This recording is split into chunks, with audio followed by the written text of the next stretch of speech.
मन और वाणी पर जो है वो संयम बहुत ज़रूरी है। आप जितना मधुर बोलेंगे, उम्मीद आप यही करेंगे कि आपको उत्तर भी उसी अंदाज में मिलेगा। लेकिन कई तरह की कोशिशों के बावजूद कई लोग ऐसे हैं जो इस पर नियंत्रण एक तरह से कोशिश करते भी हैं तो भी खो देते हैं। फिर वो बताते हैं कि नहीं, हमारी तो आदत है, या हमारा तो नेचर है, या मैं बचपन से ही ऐसा हूँ। क्या आपको लगता है कि मन और वाणी एक तरह से भगवान श्री कृष्ण की मुरली जैसी मधुर हो जाए, उतना शांत मन रहे, उसके लिए कुछ खास उपाय हो सकते हैं? देखिए, एक सबसे ज़रूरी बात कि हम खास तौर पे हमारा जो मन है वो चंद्रमा है और जो वाणी है वो बुध है। अगर दोनों की ही अगर स्थिति हम देखें तो इस बार कृष्ण जन्मोत्सव पर जो चंद्रमा है उसकी स्थिति बहुत बलवान है, रोहिणी नक्षत्र है।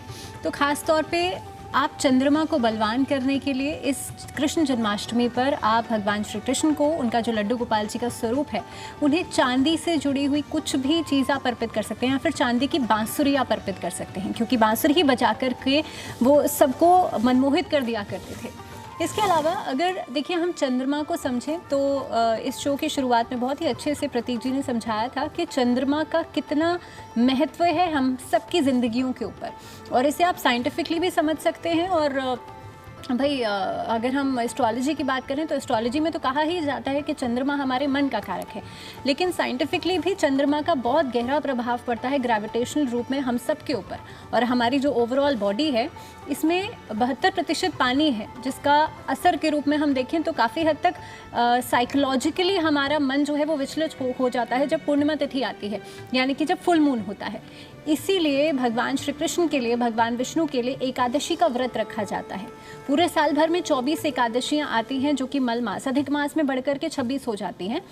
अगर किसी की कुंडली में ग्रहण योग बनता है या चंद्रमा कमज़ोर है, क्योंकि यही कुछ वजहें होती हैं। आपका बुध अगर अच्छा नहीं है तो आपकी वाणी अच्छी नहीं होगी।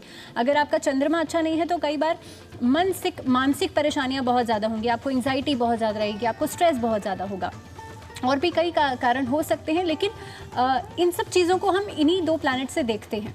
दूसरी बात, आपको एकादशी का व्रत शुरू कर देना चाहिए। उत्पन्ना एकादशी जब आती है उससे आपको जो भगवान श्री कृष्ण के लिए एकादशी का व्रत रखा जाता है, उस दिन से आपको एकादशी के व्रत शुरू कर देने चाहिए, और उस समय पर कोशिश करनी चाहिए, क्योंकि भगवान श्री कृष्ण की जब हम पूजा की बात करते हैं तो भक्ति अपने आप में बहुत महत्वपूर्ण हो जाती है, क्योंकि कृष्ण जो है ना वो आकर्षण का स्वरूप भी हैं। आप देखेंगे कि भगवान श्री कृष्ण की पूजा सिर्फ भारतवर्ष में ही नहीं बल्कि पूरे संसार में अलग अलग जगहों पर की जाती है, और शायद देशवासियों से भी ज़्यादा बाहर के लोग भगवान श्री कृष्ण को इतने मनमोहक तरीके से पूजा करते हैं उनकी।